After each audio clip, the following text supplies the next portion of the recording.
ఆరోగ్యం మీది ఆరోగ్య డైట్. ఇప్పుడు ఆరోగ్య డైట్ గాని ఆరోగ్య గ్రామానికి గాని వంటకాల మీద మనం వెళ్తున్నాం కదండి. ఆ వంటకాల సెక్షన్ అంతా నేను చూసుకుంటాను. కానీ ఏ వంటకం దేనికి పెట్టాలి, ఎవరెవరికి పెట్టాలి అనేది ఏంటంటే కొంతమంది డాక్టర్ల సమక్షంలో వెళ్తుందండి. దానికి సంబంధించి మా సురేష్ అండి నేచురోపతి డాక్టర్, మన ఆరోగ్య గ్రామానికి ఆరోగ్య డైట్ కి మొత్తం 4 డాక్టర్లు సీనియర్ మన సురేష్. చూడడానికి చిన్నపిల్లడు అనుకుంటున్నారా? కాదండి, మంచి సీనియర్ మాట. ఇప్పుడు చాలా మంది ఏమనుకుంటున్నారంటే యూరిక్ యాసిడ్ అంటున్నారు కదా. మా సురేష్ని అడిగి తెలుసుకుందాం అండి. సురేష్, ఇప్పుడు చాలా మందికి యూరిక్ యాసిడ్ పెరుగుతుంది అని అంటున్నారు కదా. అసలు యూరిక్ యాసిడ్ ఎందుకు పెరుగుతుంది అంటే ఒక్కసారి మన ఆరోగ్య ప్రేమిలకు ఒకసారి చెప్పండి. Okay sir. Hi, I'm doctor Suresh from ఆరోగ్య డైట్. బేసిక్లీ యూరిక్ యాసిడ్ మన బాడీలో తయారవుతున్న 100% యూరిక్ యాసిడ్ లో 80% యూరిక్ యాసిడ్ తయారవుతున్నది మన ఓన్ బాడీ నుంచి. 20% యూరిక్ యాసిడ్ మాత్రమే త్రూ ఫుడ్.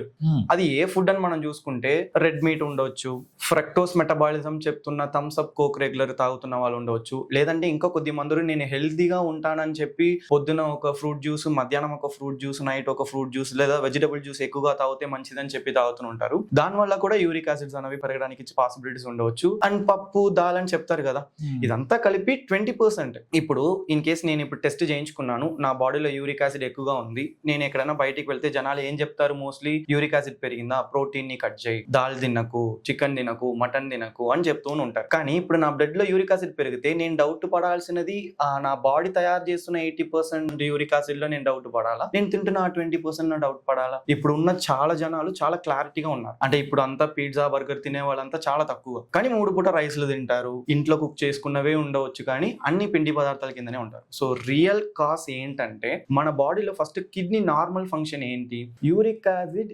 ఎక్స్క్రీజన్ నార్మల్ ఉంటది, మళ్ళా కిడ్నీ దాన్ని బయట పంపించిన యూరిక్ యాసిడ్ లో రీఅబ్జర్వ్ చేసి కొంచెం పెట్టుకుంటారు to maintain uric acid, proper uric acid level. కానీ మెటబాలిక్ డిసీజ్ ఉంటాయి చూడండి, sugar, BP, thyroid, obesity, PCOD, PCOS, multiple ఈ మెటబాలిక్ డిజీజ్ ఉన్న వాళ్ళకి బ్లడ్ లో ఇన్సులిన్ లెవెల్ చాలా ఎక్కువగా ఉంటాయి. ఈ ఇన్సులిన్ లెవెల్స్ ఎక్కువగా ఉండడం వల్ల నా కిడ్నీకి నెగటివ్ ఫీడ్బ్యాక్ వెళ్తాయి. సో దట్ బయట పంపించాల్సిన యూరిక్ యాసిడ్ ని తగ్గించి మళ్ళా రీఅబ్జార్బ్ చేస్తున్న యూరిక్ యాసిడ్ లెవెల్ ని పెంచుకుంటాయి. సో ఇప్పుడు నా బ్లడ్ లో ఎండ్ ఆఫ్ ద డే ఏమవుతుంది, యూరిక్ యాసిడ్ లెవెల్ ఎక్కువగా ఉంటాయి.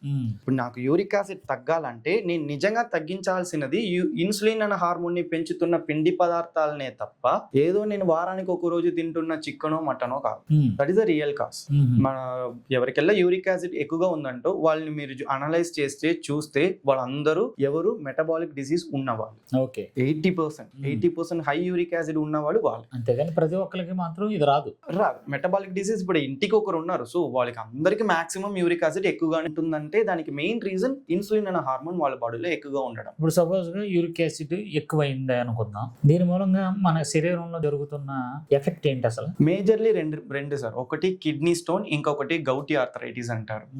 ఇది కూడా ఏదో ఒక 1 month 2 month కి యూరిక్ యాసిడ్ ఎక్కువ ఉండడం వల్ల ఫామ్ అవుతున్నవి అయితే మాత్రం అసలు కాదు. Long term nearly more than 6 months నా బ్లడ్ లో యూరిక్ యాసిడ్ లెవెల్ ఎక్కువగానే ఉందంటే అది కొన్ని కాల్షియం ఆక్సలేట్ తో బైండ్ అయ్యి క్రిస్టల్ గా ఫామ్ అయ్యి, లేదా కిడ్నీలో ఎక్కువ రోజులు ఉండి అది స్టోన్ గా ఫామ్ అయ్యి కిడ్నీ స్టోన్ గా మారిపోతుంది. లేదంటే గౌటీ ఆర్థరైటిస్ మీరు బాగా చూసారంటే గౌటీ ఆర్థరైటిస్ బొట్ట ఎల్లనే వస్తుంది అంట. ఇంకా బాడీలో ఇక్కడ ఎల్బోలో ఎక్కడ ఉండదు. ఎందుకంటే మన బాడీలోనే లో temperature area. So sedentary life style ఉంటారు చూడండి, ఐటీ వాళ్ళు అక్కడ కూర్చొని పనిచేస్తూ ఉంటారు, ఏం ఎక్కువగా పనిచేయరు. వాళ్ళకి ఏంటంటే మూవ్మెంట్ తక్కువ ఉండడం వల్ల టెంపరేచర్ చాలా తక్కువ ఉంటుంది. వాళ్ళకి ఈజీగా కాళ్ళ బొట్ట వెళ్ళి అది క్రిస్టల్ గా కన్వర్ట్ అయ్యి అక్కడ స్వెల్లింగ్స్ అనేవి, ఇన్ఫ్లమేషన్ అనేవి స్టార్ట్ అయిపోతుంది. Actually that is gouty arthritis. చాలా మంది ఏమనుకున్నారు, మోకాలు నొప్పి వచ్చినా, ఎల్బో పెయిన్ వచ్చినా యూరిక్ యాసిడ్ ఎక్కువ ఉందంటే యూరిక్ యాసిడ్ ఎక్కువ ఉన్న వల్లనే మీకు అన్ని జాయింట్ పెయిన్స్ వస్తుంది అంటాం. కానీ రియల్ నిజం ఏంటంటే ఆ కాల్లో బొట్ట వేల్లో మేబీ యాంకిల్ జాయింట్ అక్కడంతా మనం చెప్పవచ్చులేదు, కానీ మిగతా బాడీ జాయింట్స్ పెయిన్ ని అంతా మనం యూరిక్ యాసిడ్ తో చెప్పలేదు. వీళ్ళకి పరిష్కారం ఏంటి అసలు? ఖచ్చితంగా ఇప్పుడు నేను చెప్పినట్టు ఇన్సులిన్ ని తగ్గిస్తున్నవి. ఇప్పుడు ఆఫ్ కోర్స్ మన డైట్ లో మీరు ఏంటని చూసుకుంటే మనం ఆ ఇన్సులిన్ పెరగడానికి ఉన్న పిండి పదార్థాలు అన్నదే మనం ఇవ్వలేదు. దానికి బదులు మనం మంచిగా ఆరోగ్య డైట్ లో ఇస్తున్న ఇడ్లీ పౌడర్, హెల్దీ పౌడర్ ఇస్తున్నాం, దాంతో పాటు వెజిటబుల్స్ బాగా ఇస్తున్నాం.